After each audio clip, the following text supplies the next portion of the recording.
bermula mensyukurkan ini anggota, memelihara daripada yang diharamkan seperti zina dan liwat, dan mengeluarkan air mani lain daripada tangan isterinya dan jarinya. Kita baca dah ni kan? Dan memeliharanya daripada yang syubhah seperti jima' yang pada nikah yang batal. Jika taklid, ia akan yang berkata dengan sah nikah itu, seperti mazhab Imam Abu Hanifah yang mengharuskan perkahwinan, menghalalkan perkahwinan tanpa ada wali. Ada wali bukan hukum dalam mazhab Imam Abu Hanifah. Maka kalau orang ni berkahwin tanpa wali dengan ikut kepada mazhab tersebut, maka sah. Tapi kalau bukan dengan niat ikut kepada mazhab tersebut, dan jika tiada, nescaya adalah ianya haram, ya? Bukan syubhah lagi. Begitu juga dengan nikah mut'ah bagi Syiah. Syiah nikah mut'ah, ini nikah mut'ah ni masih lagi termasuk dalam nikah yang syubhah. Dia bukan termasuk perzinaan lagi sebenarnya, ya, masih lagi syubhah.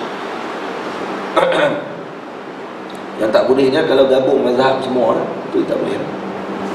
Ambil mazhab Syafi'i, ambil mazhab Maliki, ambil mazhab Hanafi, gabung semua nikah.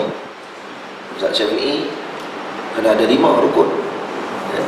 Kena ada akad, kena ada lelaki, kena ada perempuan tersebut, kena ada wali, kena ada saksi. 5 rukun.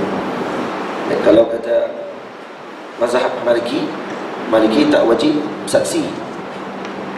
Saksi tak wajib dalam Maliki. Dalam Hanafi, mazhab Hanafi tak wajib wali. Dia kata gabung dua-dua sekali lah. Wali tak bayar, saksi tak bayar, gabung dua-dua.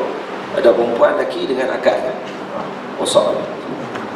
Ini yang panggil talfiq ataupun campur mazhab yang batal, yang tidak dibenarkan. Walaupun mazhab Maliki tak wajibkan saksi, bukan rukun dalam apa ni, dalam pernikahan, tapi kenduri kahwin wajib. Kenduri wajib pula. Jadi saksi dia lagi ramai sebenarnya. Kenduri itu yang jadi saksi pula. Telah berfirman Allah Ta'ala pada ketika memuji akan orang yang beriman, yang mendapat kemenangan, walladzina hum li furujihim hafizun. Jadi bila Allah Ta'ala sebut qad aflahal mu'minun, tentang ayat qad aflahal mu'minun ni, tentang ayat tadi kita tengok pada permulaan ayat tersebut, dia umum ayat tadi. Kalau kita tengok dalam surah qad aflahal mu'minun alladzina hum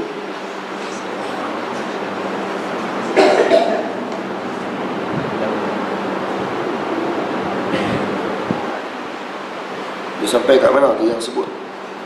Ayat yang kelima baru sebut tentang li furujihim hafizun. Qad aflaha al-mu'minun alladhina hum fi salatihim khashi'un walladhina hum 'anil laghwi mu'ridun walladhina hum liz-zakati fa'ilun walladhina hum li furujihim hafizun. Dia kata masyayikh, kata para ulama ahli tafsir, bila Allah sebut qad aflaha al-mu'minun, ayat ni umum. Maksudnya semua orang yang beriman berjaya. Siapa orang yang beriman ni? Alladzina hum fi salatihim khashi'un, yang solat mereka khusyuk. Ni lagi kurang.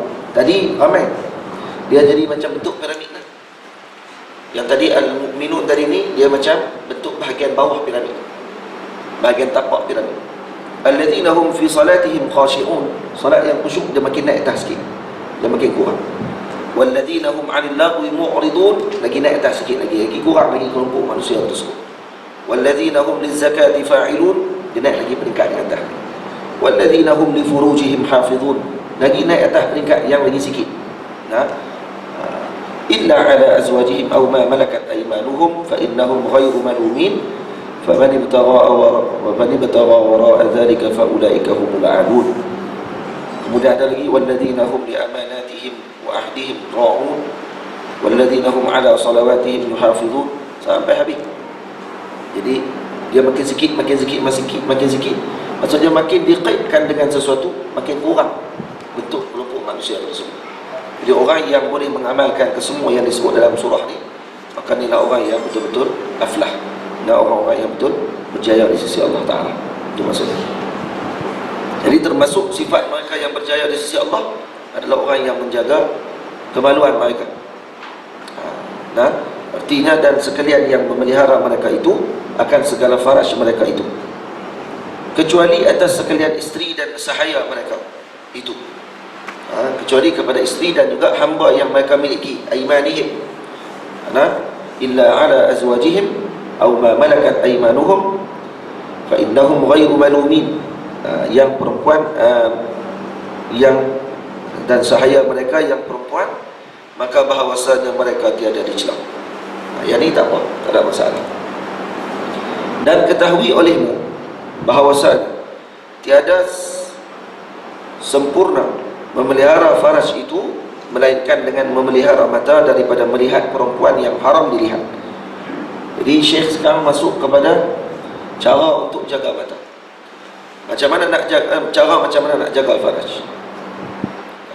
Kerana faraj tak ada mata. Siapa yang tolong tengok? Mata dia yang tolong tengok. Bila mata tengok, maka faraj lah yang akan membenarkan ataupun tidak membenarkan perkara tersebut. Jadi melihat perempuan yang haram dilihat dan memelihara hati daripada memikirkan rupa yang elok, dah tadi tengok saja.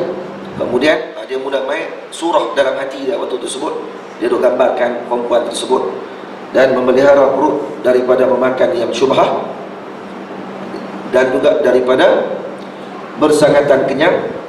Kerana yang demikian itu menyeru kepada zina yang adalah ia sebesar-besar segala dosa besar dengan ijma' ulama. Kemudian daripada kafir, kufur, dan juga membunuh orang. Kufur, bunuh orang, kemudian zina. Ini dosa yang sangat besar di sisi Allah Ta'ala kalau ikut turutan. Dan kemudian Syekh Abdul Qadir Mandili sebut di sini beberapa bahagian alat dan anggota tubuh manusia ni yang terlibat dalam apa ni, membenarkan faraj melakukan maksiat ataupun tidak. Perut terlibat, mata terlibat, hati pun terlibat. Jadi kalau tiga ni dijaga dengan elok, khair, insya-Allah akan jaga kemaluan dengan elok. Itu maksud. Telah berfirman Allah Subhanahu wa taala, "Walladzina la yad'una ma'allahi ilahan akhar wa la yaqtuluna an-nafsa allati harrama Allah illa bil haqq wa la yaznuna man yaf'al dhalika yalqa athama yudha'af lahu al-'adhab yawm al-qiyamati wa yukhlad fihi muhana illa man taba wa amana." Dan artinya mereka yang tiada mengibadatkan mereka itu serta Allah Ta'ala akan Tuhan yang lain. Maksudnya menyembah selain daripada Allah. Itu yang pertama. La yad'una ma'allahi ilahan akhar. Itu yang pertama, ikut dalam turutan. Wa la yaqtuluna an-nafsa allati harrama Allah illa bil haqq. Dan yang kedua, tiada membunuh mereka itu akan nyawa yang mengharamkan Allah Ta'ala akan membunuhnya. Ini bukan orang yang dibenarkan untuk kita bunuh dengan sebenar-benarnya.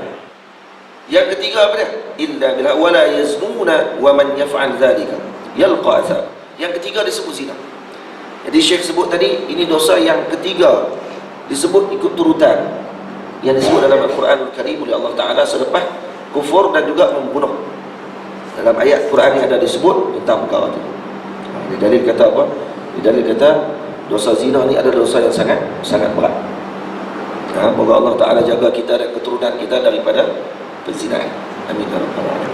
Sebab tu ulama-ulama ajak, kalau anak-anak baru lahir, si ayah disunatkan azan di telinga kanan dan qamat di telinga kiri, kemudian bacakan inna anzalna. Baca inna anzalna sebanyak 7 kali. Itu ketika mana rukuk tu, kita sambut anak tu, baca inna anzalna juga. Jangan baca inna anzalna sajalah. Dia baca inna anzalna saja pula. Sebut nama anak anzalna, kan? Berlakon tu. Inna anzalna sampai habis lah. Inna anzalna fi lailatul qadr wa ma adraka ma lailatul qadr, sampai habis baca 7 kali. Dan sebahagian masyayikh kata guru saya Syekh Ahmad Mamduh hafizahullah, selepas tu baca lagi sambung 93 kali lagi. Cukupkan 100 kali bacaan untuk anak tersebut sampailah dia besar. So dia kita baca kat tiap hari, baca lah bahagi ya. Sehari itu mungkin 10-20 baca Inna anzalna sampai cukup 100 kali. InsyaAllah budak ni akan terselamat daripada zina ketiga besar. Dia tak akan libat dengan zina. Nampak tak? Dia tak akan libat dengan zina. Ini antara fawaid yang ulama-ulama sebut bersama dengan ayat Allah Ta'ala. Jadi kena ambil perhatian benar.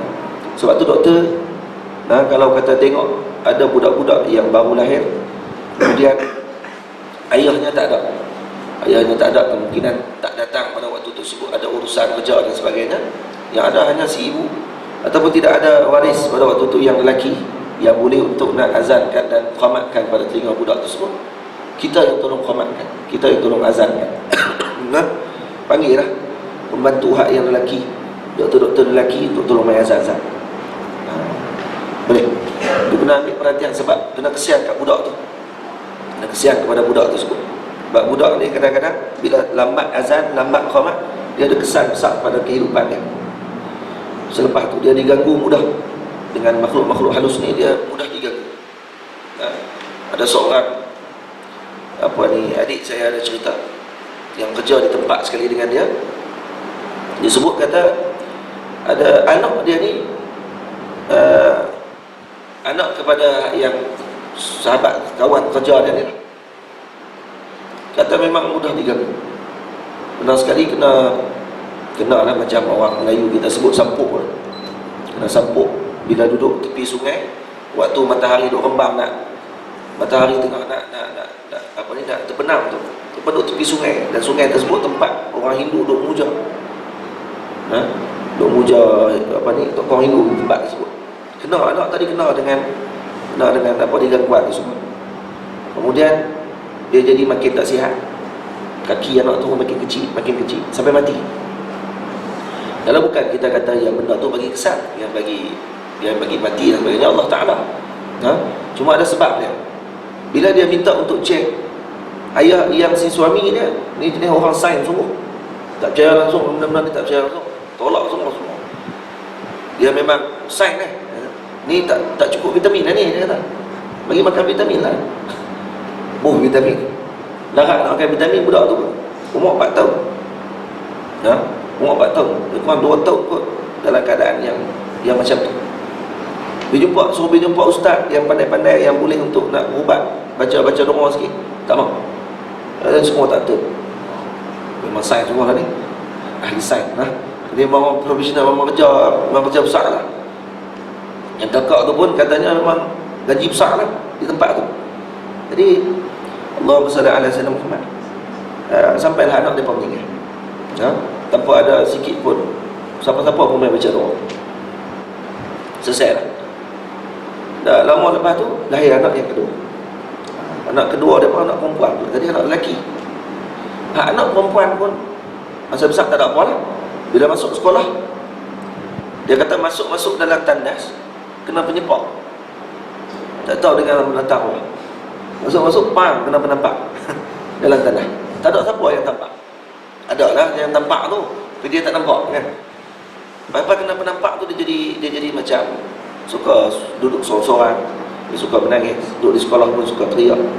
Cikgu-cikgu bagi tahu dekat mak, kata dia dah lain lah, suka duduk dekat penjuru bilik, lepas tu teriak sorang-sorang macam tu, menangis. Si isteri ni pun bagi tahu lah kat suami, kata dulu anak kita yang pertama dah kena lah, ni yang kedua pula. Kata tak percaya, pergi tengok lah. Yang si suami tetap kata ni dia saja tu. Psikologi dia kata semua tak betul. Mana ada, dia kata benda-benda tu bohong. Dia kata kalau tak percaya pergi tengok sendiri. Suami dia pergi tengok sendiri. Baru dia tengok anak dia, nampak depan mata dia macam mana anak dia duk teriak menangis, macam ada benda main dekat anak dia. Masa kena tu, cikgu bagi si suami pergi tengok. Barulah waktu tu pergi nak ubat, barulah nak pergi baca doa. Lepas tu saya tanya dekat adik saya, cuba tanya balik dekat kakak tu. Ni saya pernah sebut dalam radio Ikin cerita ni. Cerita ni saya tak sebut. Saya sebut seorang ni. Saya sebut, dia pun tu dengar. Dia berapa kerja sebelah Ikin lah. Jadi apa ni, di Jalan Duta tu. Jadi saya sebut umum lah. Saya kata, cuba tanya balik dekat kakak tu, dia azan tak? Suami dia azan tak waktu ketika isteri dia lahir anak dia? Saya tengok cara macam tu makin tak azan lah. pakai dia sambut, dia seronok gitu oh dapat anak saya tahniah. Mula-mula dia lagi sibuk nak buh dalam Facebook dulu daripada dia nak azan anak dia apa semua kali. Janganlah gitu InsyaAllah kita kalau kata sempat kita masa ada, saya alhamdulillah ada dua orang anak saya sempat ada waktu tu. Ada sekali waktu tengah hari Muhammad Abu Nur waktu tengah hari lahir, saya ada waktu tu batal kelas. Betul ada kelas waktu tu. Ada kuliah mengajar di Perlis, batal. Abu Aisyah lahir waktu subuh, azan subuh keluar. Dia kata lambat lagi ni ustaz. Tak apalah ustaz pergi sembahyang subuh dulu. Nampak lambat lagi ni. Tak apa. Saya pergi sembahyang subuh. Keluar habis sembahyang subuh. Berapa lama sembahyang subuh kan? 15 minit tu. Patah-patah balik main. Dah keluar lah. yang apa ni? Bantu perubatan tu doktor nurse tu kata. Dah keluar tu ustaz. Ustaz pergi tadi dah keluar kepala lah. Kalau dah keluar subuh sungguh 31 bulan 12. 9 Rabiul Awal. Baik.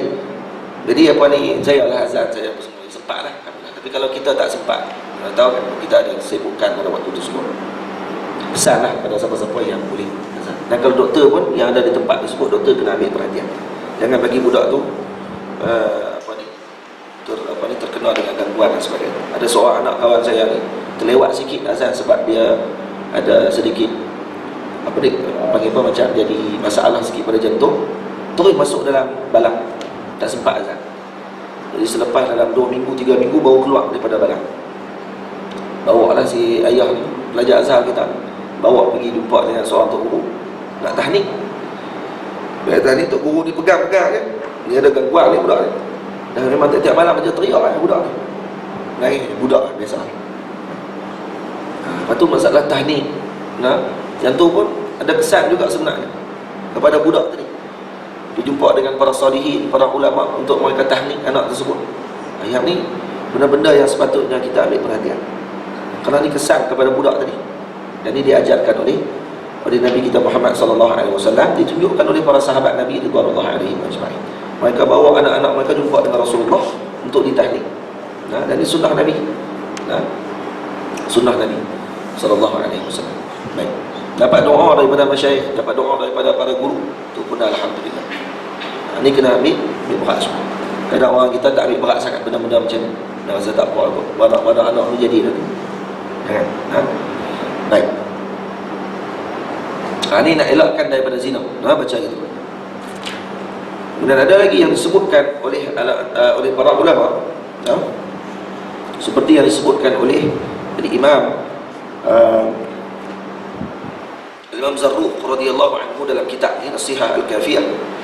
Disebut kalau kita takutkan anak tersebut dengan kejahatan, iaitu dengan fahisyah, iaitu zina, ataupun kepada isteri kita dengan zina, imbang, maka letakkan tangan kita di tengkuk anak dan isteri kita. Sumaqal, kemudian baca ya raqib, ya raqib, ya raqib 7 kali. Ya raqib, ya raqib, letakkan tengkuk. Ya raqib, ya raqib, ya raqib, ya raqib 7 kali. Kemudian baca fallahu khairun hafidha wa huwa arhamur rahimin. Wallahu khairun hafidha wa huwa arhamur rahim. Baca itu. Surah Nabi Yusuf, surah Yusuf ayat 64. InsyaAllah Allah Ta'ala akan jaga. Allah Ta'ala akan jaga. Baik. Ini yang disebut oleh ulama.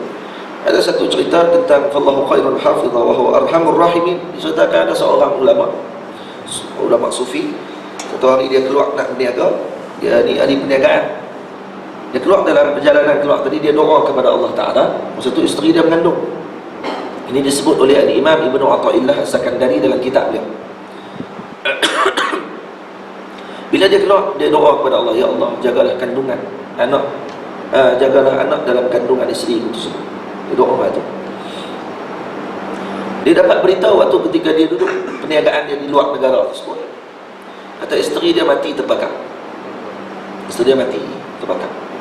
Jadi berlaku kebakaran di rumah, mati isteri dia. Jadi kawan pun baliklah sedih, dan isteri dah meninggal. Bila balik, dia pun pergilah lawat kubur isteri dia. Nangis balik-balik tengok dah nampak kubur je.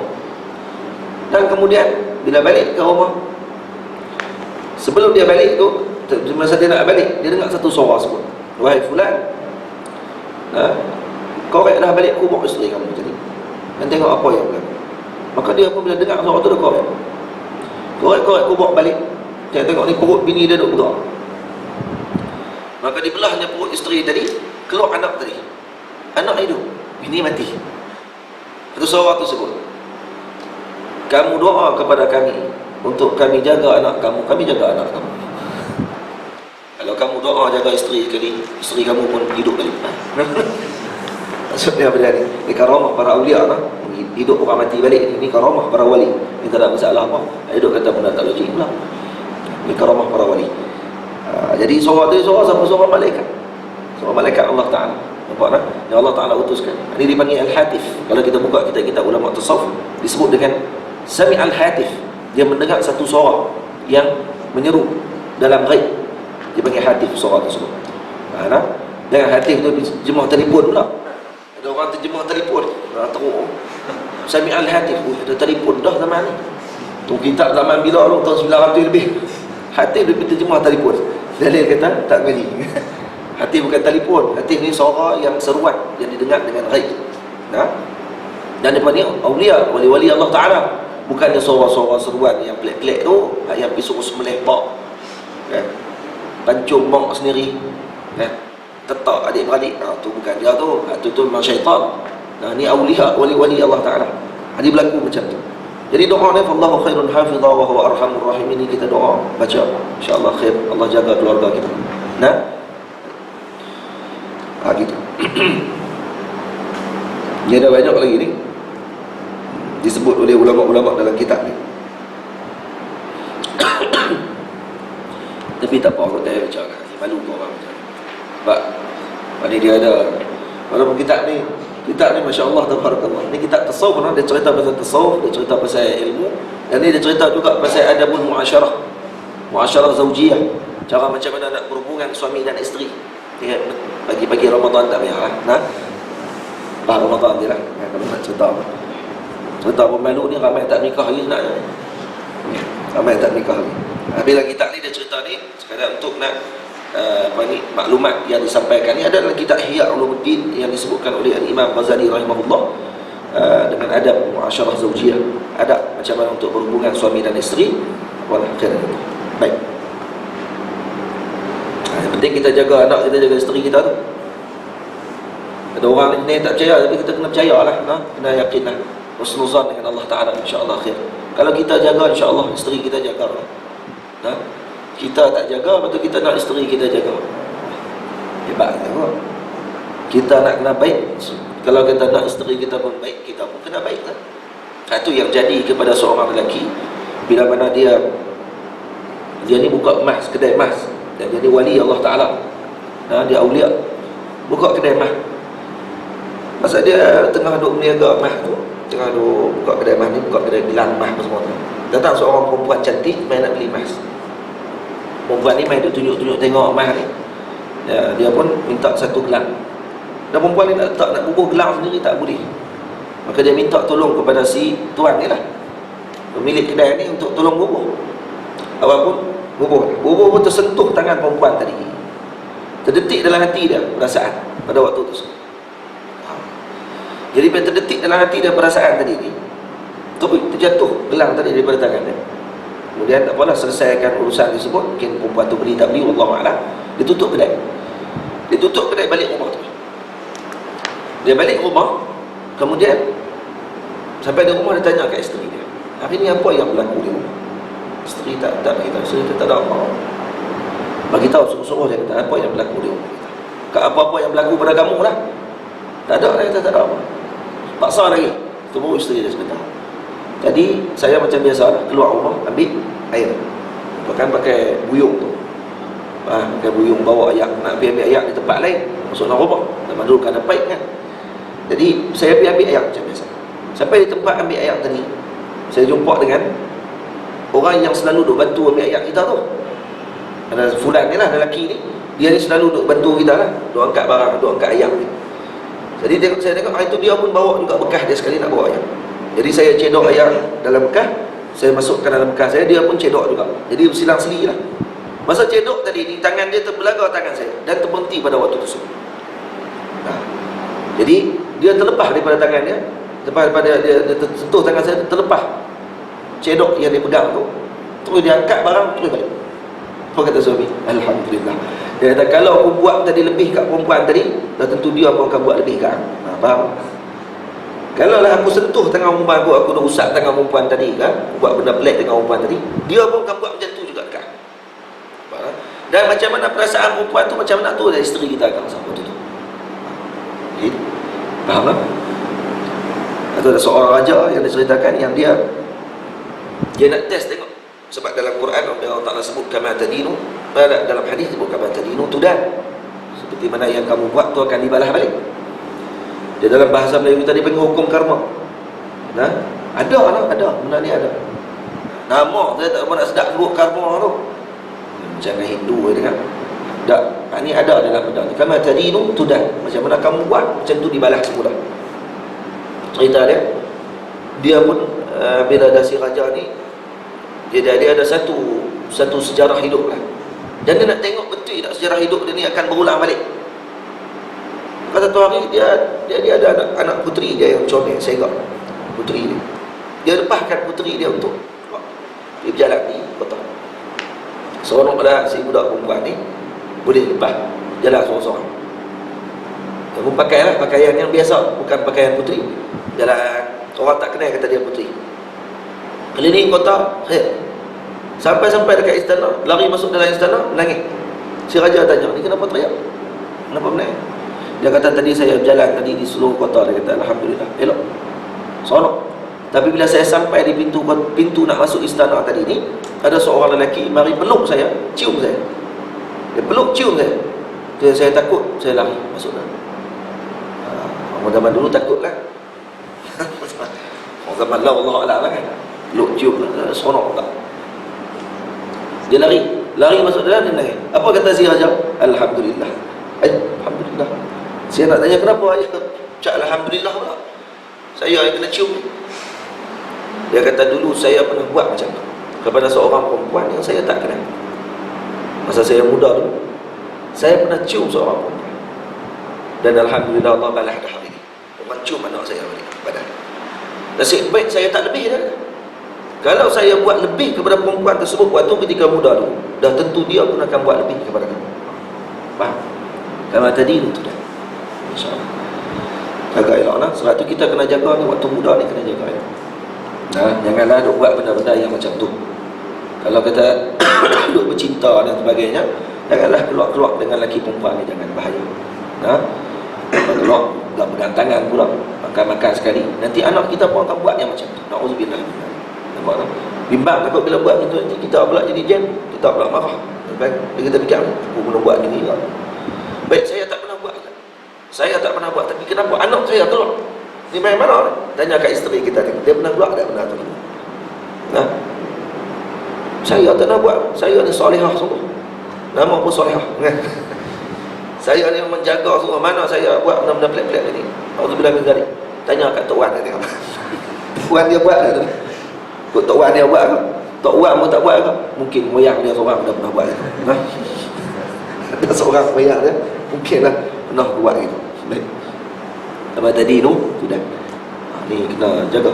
Kena jaga keturunan kita. Sebab tu disebut dalam bila baca sirah, bila mana Nabi SAW nak ke tempat tempat kenduri itu, kenduri kahwin, keramaian tu, bila Allah tidurkan Nabi dalam perjalanan sebelum sampai ke tempat keramaian tersebut, para ulama istimbatkan hukum daripada masalah tersebut, iaitu apa dia? Anak muda, orang ni kena jaga waktu ketika masih muda lagi. Kalau dia tak jaga waktu sekarang, maka dibimbangi pada masa akan datang. Keturunan dia dan diri dia pada masa akan datang. Jadi maksudnya waktu muda tu kena jaga. Seperti mana Allah jaga Nabi waktu ketika muda, sebelum Nabi diutus menjadi Rasul. Sebab nanti orang komplain. Kalau Nabi pernah pergi ke tempat-tempat macam tu, bila Nabi jadi Rasul nanti, orang akan kata, dia pun pernah pergi dulu, sembang kemah apa? Betul tak? Kalau kita jadi pendakwah, kita pernah buat benda-benda macam tu, Kemudian nanti orang akan kata, nak sembang kebah boleh, nak mengajak orang konon dia betul-betul.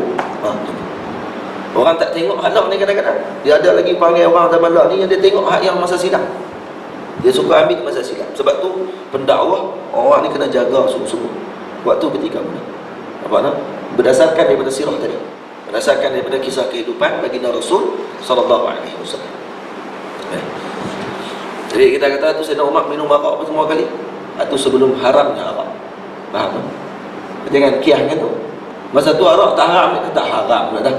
Arak tak haram lagi waktu tu. Boleh? Arak tak haram lagi waktu tu. Jadi minum pada waktu tersebut masih tak ada hukum apa. Nampak tak? Selepas diharamkan arak, adakah sahabat minum arak lagi lepas tu? Tak ada. Maka waktu tu baru letakkan hukum. Faham? Dan ni mana boleh tak? Kita try arak pula sikit. Tak boleh. Baik.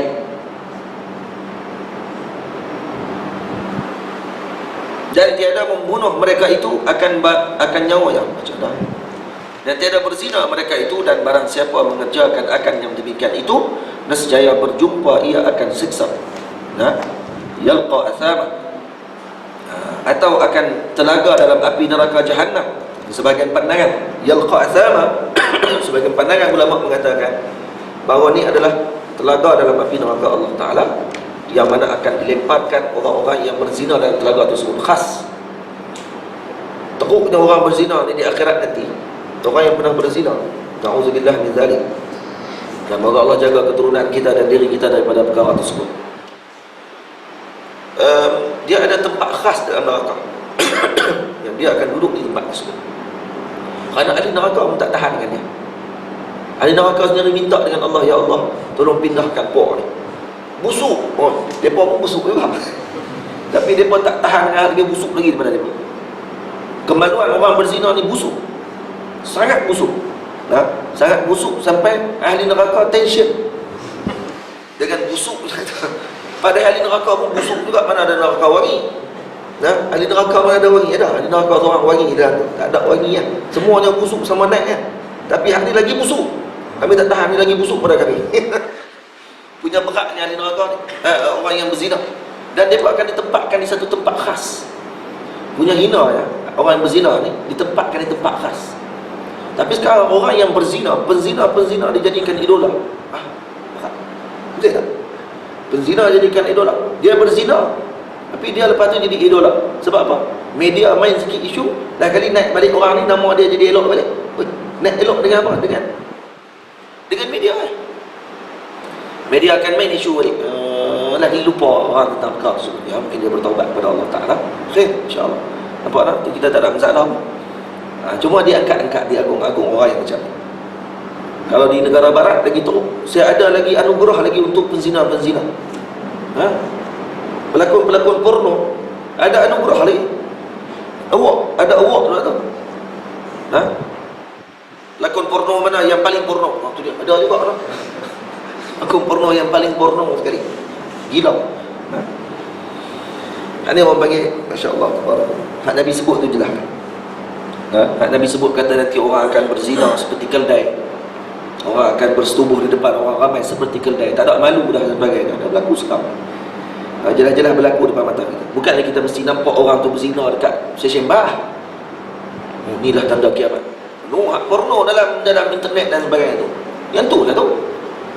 Yang berzina depan orang ramai, walaupun dia bukan depan orang pada waktu tersebut. Baik. Walaupun dia bukan depan kita waktu tu, depan waktu dalam video tu bukan dia dah tu. Betul. Dalam video tu bukan dia. Bukan dia, dia bukan. Video tu gambaran dia. Semua. Kita sebut sebelum ni lah. Ni siapa rakam muka kita masuk YouTube. Punya banyaknya rakaman. Dia tengok, banyaknya ustaz. Mana satu ustaz? Itu gambaran kita je tu. Surah kita. Dan kita betul pun tu. Tapi tetaplah tak boleh. Dia tak ada malu dah tau. Anak-anak muda lah dia pun tak malu dah. Update serta Facebook, sonok dan sebagainya. Tak ada malu. Na'udzubillah minzalik.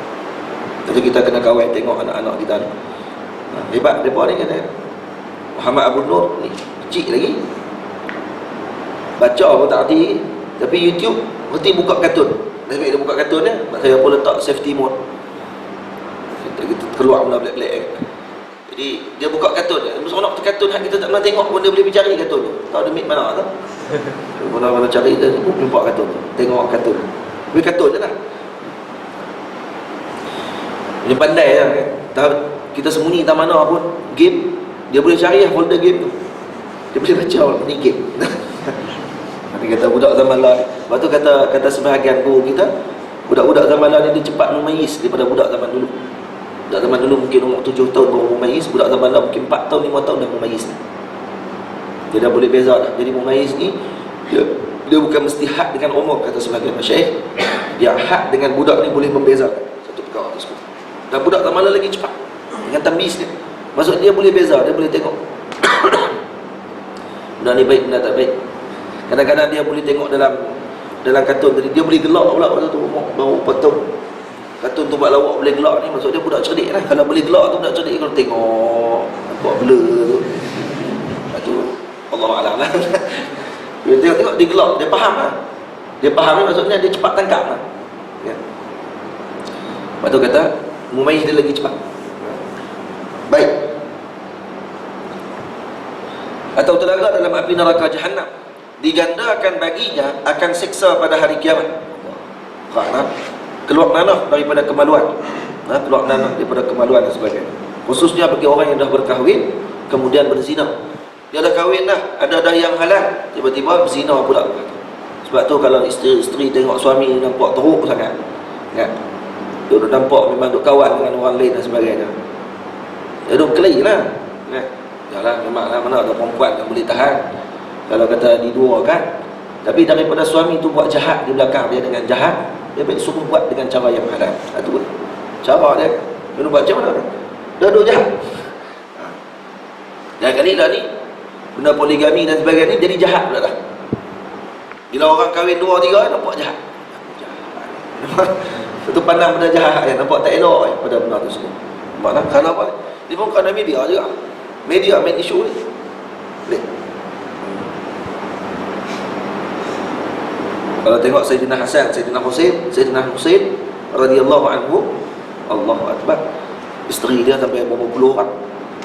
Nikah cerai gitu lah. Sampai Sayyidina Ali kata, jangan kahwinkan lagi anak aku dengan anak-anak kamu. Kenapa mereka pakat bagi kahwin dengan Sayyidina Husain? Nak bagi dapat zuriat Nabi tu. Itu ya, Nabi berkah. Lepas tu Sayyidina Husain nak cerai lah, tak nak masalah. Macam tu. Yang penting kami ada keturunan Nabi. Kalau anak kami mengandung, dia mengandungkan anak keturunan Nabi SAW. Kahwinlah dengan kahwin. Itu cerai. Kahwin cerai. Sampai Sayyidina Ali, jangan bagi lagi. Sayyidina Husain tu Sayyidina Hasan. Sayyidina Hasan yang kahwin ramai. Sayyidina Hasan ni bentuk rupa dia macam Rasulullah. Dia daripada pinggang sampai ke atas macam Nabi. Sayyidina Husain daripada pinggang ke bawah macam dengan Rasulullah. Dia kalau gabung dua orang tu jadi macam Rasulullah lah. Seigak lah. Atau ada beberapa orang dalam dunia ni yang mukanya macam Nabi SAW. Disebut dalam kitab Nihayatus Muntahas-Sur dan juga kitab-kitab yang lain disebut nama-nama mereka. Antaranya Yahya Syabih. Dan seorang ulama di sini maqamnya dekat dengan maqam Imam Syafi'i. Nama Imam Sayyidi Yahya Syabih. Disebut Yahya Syabih kerana wajah dia Syabih itu Syabih bin Rasul. Kerana seakan-akan Nabi SAW. Dia cucu Nabi SAW. Dan sampaikan di belakang badan dia ni pun ada tik lalat, tempat khatam nubuah. Tik lalat tu pun timbul macam khatam nubuah. Macam tu. Dia punya Syabih kan. Kalau dia nak mandi, dia pergi ke hammam, mandi air panas tu, dia buka baju je orang selawat habis dalam hammam. Dan orang ramai pakat duduk dalam hammam, pakat duduk mandi buat ni. Bila tengok dia buka baju Allahumma salli ala sayyidina Muhammad. Sebab pun orang pakat berselawat. Teringat Rasulullah SAW. Punya syabihnya ada dengan Nabi. Lepas tu ada seorang lelaki yang Sayyidina Anas bin Malik ketika tu di Basrah ataupun di Basrah. Sayyidina Anas, waktu ketika lelaki ni masuk dalam majlis, Sayyidina Anas suruh dia keluar. Kamu kena keluar, jangan datang lagi macam dia. Kerana aku tengok kamu, aku ingat Rasulullah. Bukan dia baca Nabi. Dia orang Basrah. Saya tak ingat nama dia. Dia suruh Sayyidina Anas suruh dia keluar. Kerana aku tengok kamu, aku ingat Nabi sallallahu alaihi wasallam. Nangis Sayyidina Anas bila tengok muka dia. Ada orang yang macam ni, ada lebih kurang dalam beberapa belah orang yang wajahnya seakan Nabi kita Muhammad sallallahu alaihi wasallam. Baik. kenapa tiba-tiba contohnya? Tiba cerita muka macam Rasulullah. Kata, oh, buat kahwin ramai tu. Tiba-tiba keluar itu. Baik. Okey. Dan wala taqrabuz zina innahu kana fahishatan wa sa'a sabila. Artinya, dan jangan menghampiri kamu akan zina, kerana bahawasanya zina itu adalah yang maksiat, adalah ia maksiat yang sangat keji dan sejahat-jahat halnya, sejahat-jahat jalan, sejahat-jahat jalan. Artinya sejahat-jahat pekerjaan. Wasa'a sabila. La taqrabuz zina innahu kana fahishatan. Jadi bila zina disebut dengan fahisyah, sebab tu dalam Quran bila Allah Taala sebut innas salata tanha 'anil fahsya'i wal munkar. Al-fahsya' ni adalah dosa yang berkait khusus dengan kemaluan. Zinaan, liwat dan sebagainya tu. Nauzubillah min dzalik. Allah. Jadi orang yang berzina, orang yang meliwat dan sebagainya ni sebenarnya dia telah mengikut kepada ajaran iblis. Kerana iblis yang mula-mula berzina dan liwat dengan diri sendiri. Siapa yang berzina, siapa yang liwat, maknanya dia ikut ajaran iblis. Lepas tu jagalah semua keturunan kita. Keturunan kita ni kena jaga semua. Kena pesan, kena bagi pengajian agama. Kita tak boleh nak kawal anak kita. Kita bukan nak boleh ikut dia macam cerita Pak Pedong. Mana tengok cerita Pak Pedong? Tak tengok? Tak tengok. Aflin Syauqi. Saya tengok juga. Aflin Syauqi ni siapa? Maklum tu perempuan nama. Dia nama anak dia. Ingat? Tak ingat? Kau buat tak ingat? Ayah dia tu saya kenal. Ayah dia tu pernah main majlis saya. Ayah pelakon perempuan tu pernah main dalam majlis saya di Kuala Lumpur. Ayah dia. Jadi pelakon ni, yang berlakon dalam cerita Pak Pedong ni, si ayah ni konon-kononnya nak jaga anak dia lah. Sampai anak dia masuk universiti pun ikut anak dia masuk ke college.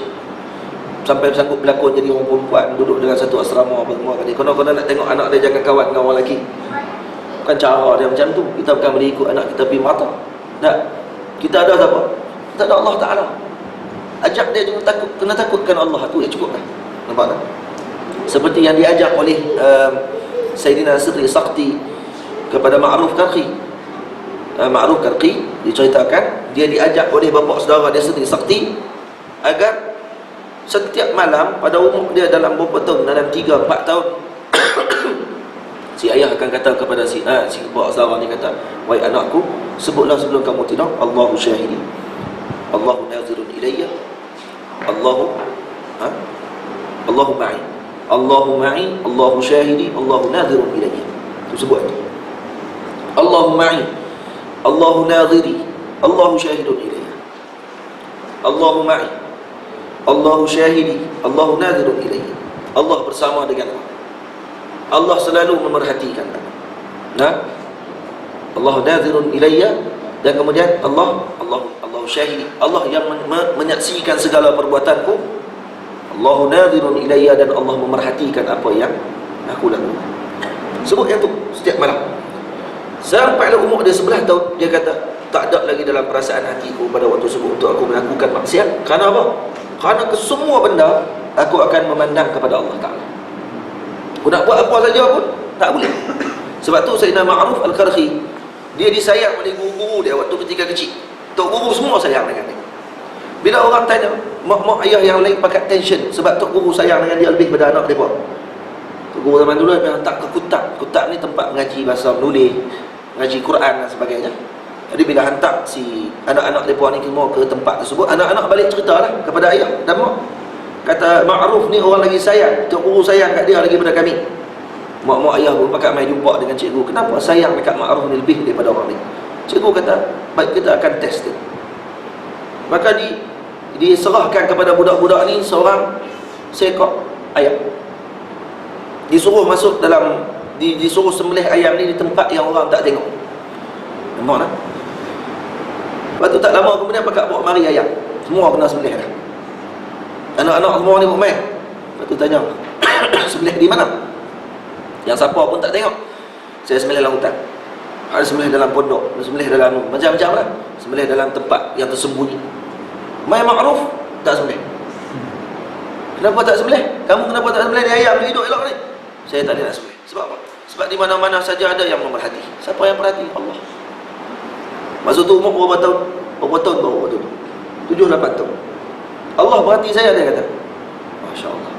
Sebab apa dia kata? Sebab Tok Guru kata tadi, pergi sembelih tempat yang siapa pun tak tengok. Allah termasuk sesiapa. Nah, ya, Allah termasuk sesiapa tersebut. Jadi saya tak boleh sembelih kerana Allah melihat. Allahu syahidi, Allahu ma'i, Allahu syahidi, Allahu nadirun ilayya. Saya tak boleh nak sembelih. Maka tahu ibu-ibu ni semua pakat peluk Ma'ruf Karhi dan kata, patutlah Tok Guru sayang dengan dia, kami pun sayang dengan dia. Itu dia. Ni Tok Guru, mak-mak dululah. Kalau mak zaman dah, cik tu buat kemah boleh. Ya? Mak zaman lah, sebab dia tak boleh tengok anak orang lebih daripada anak dia. Betul tak? Kita kan mana boleh orang puji anak orang lain daripada anak kita. Kalau betul kita beriman kepada Allah, macam mana orang puji anak kita, kita suka. Macam tu juga bila orang puji anak kawan kita, kita akan suka. Tu baru beriman. La yu'minu ahadukum hatta yuhibba li akhihi ma yuhibbu li nafsihi. Saudara kita disuka dengan apa? Macam mana kita suka dengan diri kita, macam tu kita suka apa yang ada pada saudara kita. Saudara kita suka kalau orang puji dia, kita suka tak kalau orang puji kawan kita? Kalau kita suka, kita beriman kepada Allah. Kalau kita tak suka waktu tersebut, tak suka sebab apa? Nah, dia tu bukan betul pun, saya kenal dah dia betulnya. Itu sebab lain. Nah, tapi kalau kata sajak saja, semua orang suka kat dia, saya orang tak suka, tentang dia lebih sikit. Ini maksud kurang lagi beriman kepada Allah Ta'ala. Faham? Baik. Masa macam nak demam pula. Tak, sebab sejuk ni ke daripada tadi lagi sebenarnya, rasa daripada rumah lagi. Rasa nak demam. Jadi bukan salah sini lah. Salah. Tu ketak nak demam. Ya. Pelik. Tiba-tiba ya. Tak apa. Tapi dah ni kan, dah panas kan. So panggil selimut lah. Patut jadi ketak. Baik. Tu dia. Dia kelas terakhir kot tu demam lah. Nak pisah lama lah. Sudah 2 minggu kan. Baik.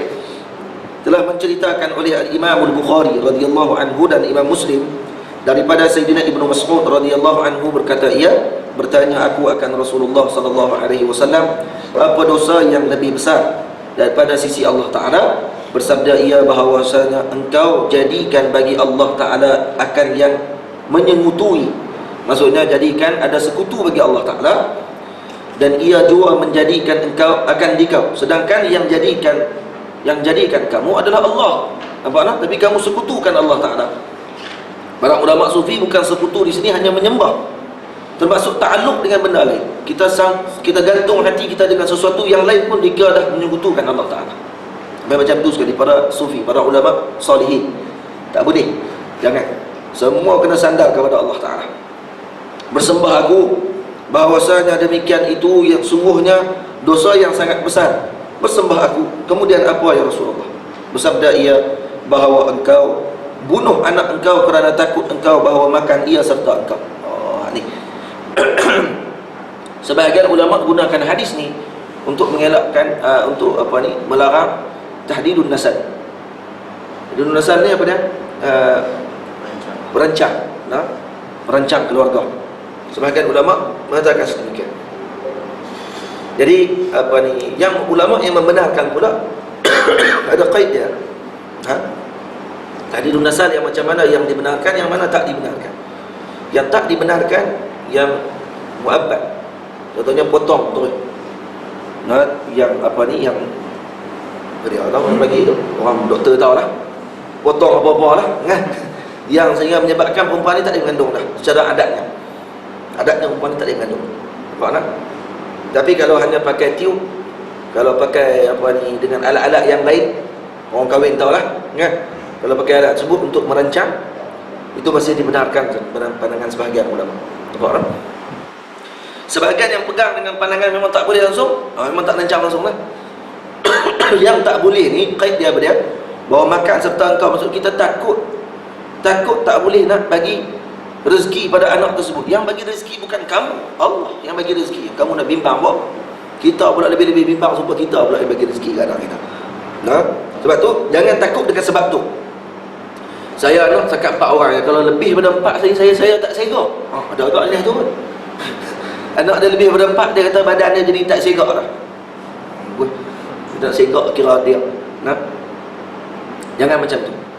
Ataupun saya tak boleh ni sebab kalau saya anak-anak lebih lagi nanti siapa nak bagi makan dekat dia? Ini bahasa-bahasa yang bahaya. Soalnya kita tidak ada sandaran dengan Allah Ta'ala. Nampak tak? Tapi kena usaha lah. Usaha kena ada. Bukan menafikan usaha tersebut. Baik. Boleh. Itu maksud yang dalam hadis ni yang disebutkan oleh Rasulullah sallallahu alaihi wasallam. Di Mesir pernah keluar Mesir pernah keluar apa ni kempen. Kempen ni apa dia? Dulu pernah keluar dulu kat jalan-jalan ada tulis. Sebelum makan sebelum dia? Sebelum kahwin. Sebelum kahwin. Fikir dulu anak nak makan apa? So fikir dulu anak nak makan apa? Aish tu macam mana anak tu nak makan? Dia nak suruh tahdidun nasab. Dia nak suruh hadkan. Hadkan apa ni bilangan anak dan sebagainya. Singapura dulu pernah keluarkan had bilangan anak, dan ni dah tak ada had dah. Dan ni dah banyak sikit sebab dia tembak makin orang makin kurang. Jadi dia buka balik keluar dan sebagainya. Tak apalah, khair insya-Allah. Cuma kita nampak kata kalau kita buat yang bukan dengan apa yang dianjurkan oleh Rasulullah sallallahu alaihi wasallam, bukan dengan apa yang Nabi sebutkan, maka dia akan nampak benda tidak elok pada hujungnya. Mana? Wallahu yarzuqukum, Allah yang bagi rezeki kepada kamu. Suruh anak kita sembahyang, suruh anak kita buat baik. Wallahu yarzuqukum. La nas'aluka rizqa. Allah tidak sebut, Allah tak kata kami tak minta rezeki kepada kamu. Kami yang bagi rezeki kepada kamu. Yang Allah sebut dalam Quran. Kami tak minta rezeki kepada kamu. Yang bagi rezeki itu kami. Kamu nak bimbang buat apa? Faham? Baik. Bersembah aku, kemudian apa? Bersabda ia bahawa engkau berzina akan perempuan orang yang hampir dengan rumah engkau. Wallahu a'lam. Ini lagi berat. Bukanlah bermaksud kalau berzina dengan orang yang jauh pada rumah kita tak apa. Ni yang berat ni, yang berzina dengan perempuan yang hampir dengan rumah dia. Yang hampir lagi lah berat. Sebab apa? Sebab dia kejiranan. Kawasan kejiranan yang ada hubungan, kadang-kadang ada hubungan kekeluargaan, lagi berat. Sebab tu dalam hadis Nabi sallallahu alaihi wasallam Nabi sebut hamul maut, ipar mati, kata Nabi. Ipar lagi bahaya. Ada ipar, abang ipar, kak ipar, apa semua boleh. Kalau terlalu sosial sangat bahaya. Bahaya kerana apa? Kerana boleh terjebak kepada zina. Auzubillah min zalik. Apa? Hamul maut, kata Nabi SAW. Boleh. Jadi sebab tu ini bukanlah qid kata perempuan ni kalau duduk jauh tak apa. Bukan itu maksud dia. Ini maksudkan di sini dia lebih berat kerana dia berkait dengan kejiranan. Orang yang kita kenal dengan dia, kawan baik kita, dia tengok na'udzubillah min zalik dengan isteri dia. Astagfirullahaladzim. Ini benda yang sangat berat. Baik. Sebab tu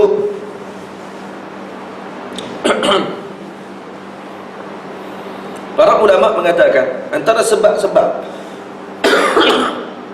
diharamkan rezeki bagi seseorang tersebut di dunia adalah kerana zina. Ingatlah kalau rezeki kita ada masalah sebagainya kerana zina. Zina ada masalah itu adalah sesuatu yang berat kerana dia akan menyebabkan rezeki kita akan jadi tidak elok. Boleh faham? Ini disebut oleh para ulama dalam kitab-kitab mereka. Dan disebut juga di sini, kata ulama, macam mana nak jaga faraj, iaitu dengan cara orang zaman lah jaga faraj dengan cari ubat kan. Ubat kuat, baru tu ada jaga. Ni jaga yang ulama sebut jaga daripada melakukan dosa kepada Allah Ta'ala. Itu baru betul jaga. Ni lagi teruk lagi duk jual ubat kuat, lepas tu tak gambar hak dia punya. Tu tak tahan. Kita pergi ke ceramah-ceramah tengok kat tempat jual. Dia tak gambar dia, tak tahan. Tak ada sensor apa. Tak bonyok. Kita kata gila balong. Tak ada malu langsung. Lepas tu temu ramah dengan bini dia pula, tanya macam mana boleh. Saya tak ada masalah. Ya ilaha illallah. Yang si bini tu pun yang soal khabar tu pun dia tanya buat apa. Tu kata saja seronok. Tak bagi laku soalan. Jadi dia kata apa sini? Yu'inu ala hifdzil farji qira'atu suratil falaq. Qul a'udzu birabbil falaq. Baca. Nampak tak? Baca yang ni insya-Allah khair.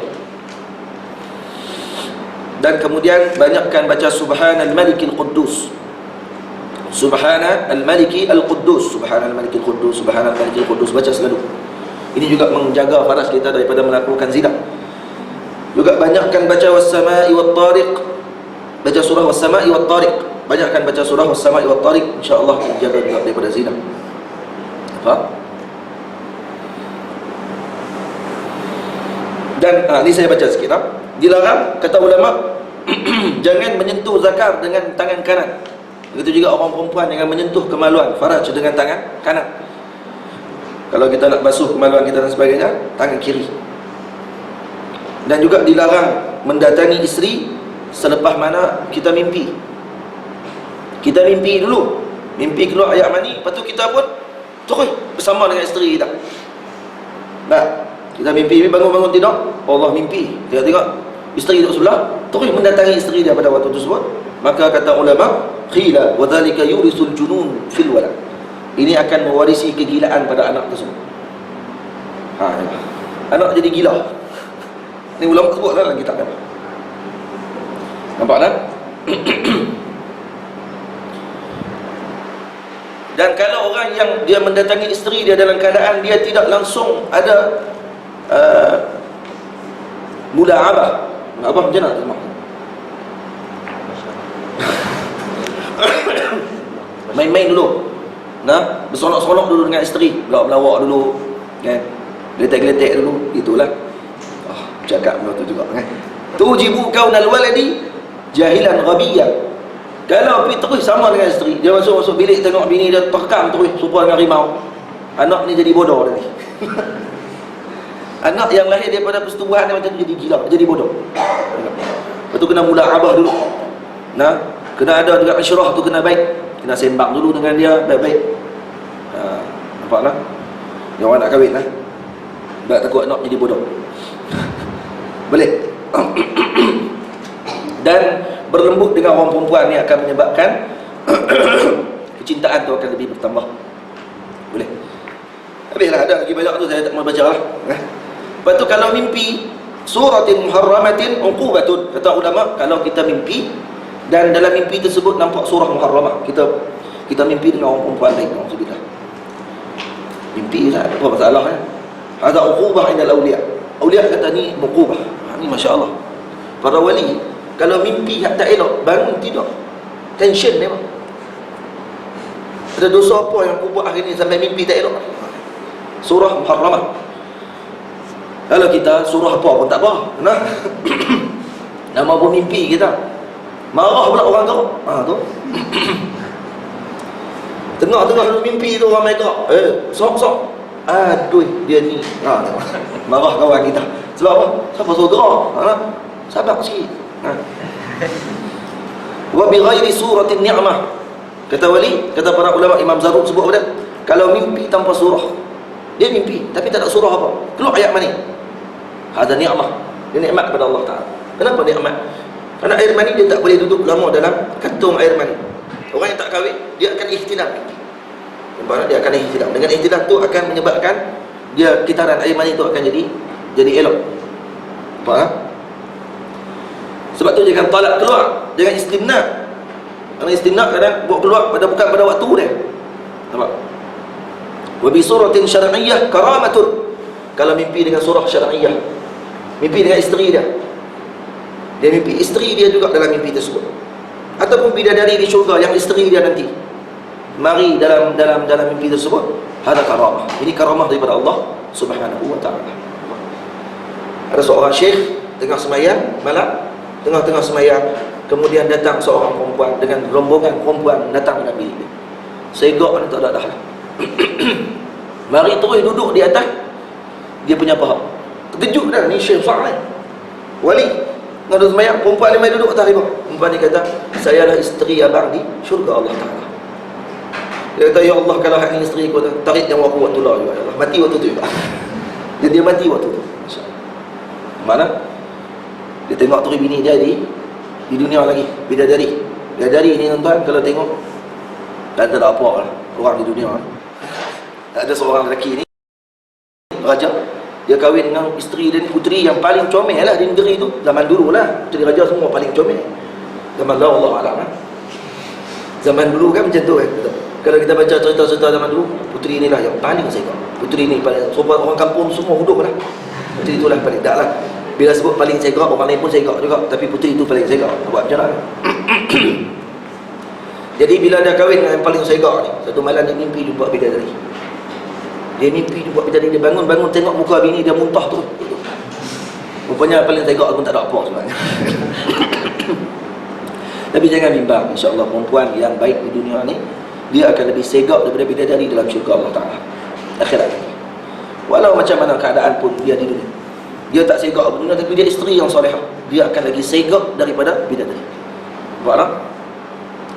Dia teruk ni, jadi ketak pelik. Tutup lah. Ada sikit lagi, kita baca sikit. Hari ni memang betul pukul 11 semua lah. Nampak teruk lah. Ada. Tak tahu lah dia tiba kan. Qadak dan qadat Allah Ta'ala. Macam mana? Kira Ramadan nak habis. Demam tu. Nah. Baik. Fasal yang ke-6 dan fasal yang ke-7 pada menyatakan dua tangan dan dua kaki.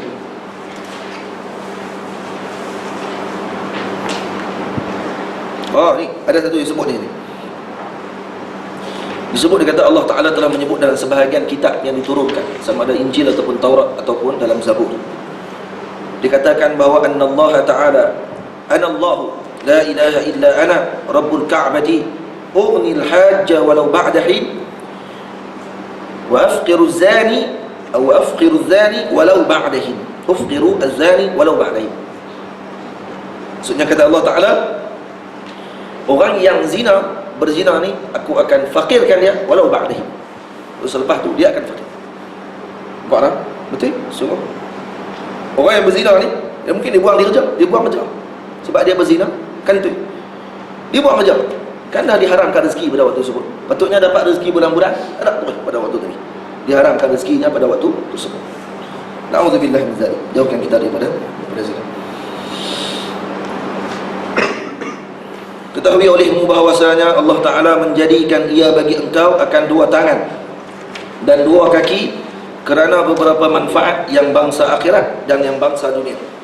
Maka adapun segala manfaat akhirat, maka mengerjakan engkau dengan keempat-empatnya akan segala pekerjaan kebajikan, seperti berjalan kepada masjid dan kepada tempat belajar ilmu yang memberi manfaat, dan berjalan kepada tempat perang sabil, yang perang sabilillah, dan tempat mengerjakan haji dan umrah, dan berjalan kerana ziarah, dan menghubung rahim, dan yang lainnya daripada segala ibadah yang dikerjakan dengan dua kaki.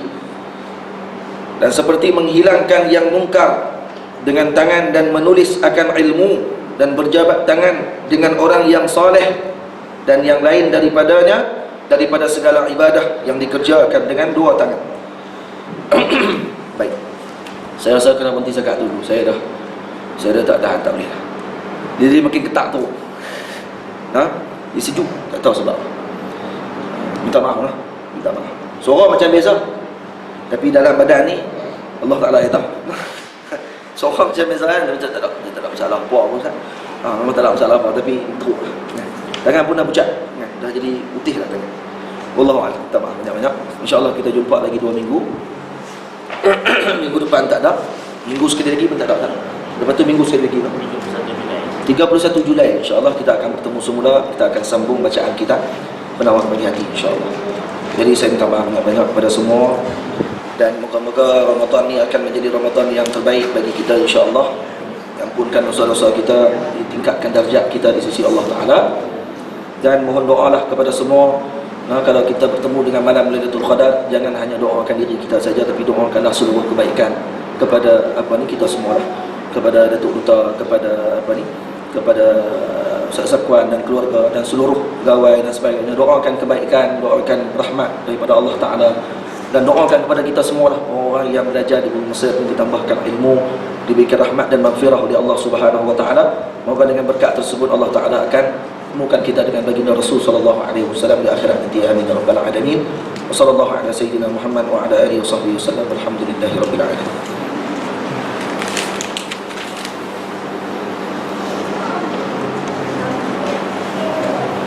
Soalan ni nanti saya jawab balik lah. Saya sebab ni ada dalil dan sebagainya, nanti saya akan jawab balik. Saya pun baru tengok ni. Boleh nak jawab tu tapi ketak tak ni. Nah. 2 minggu lagi saya jawab.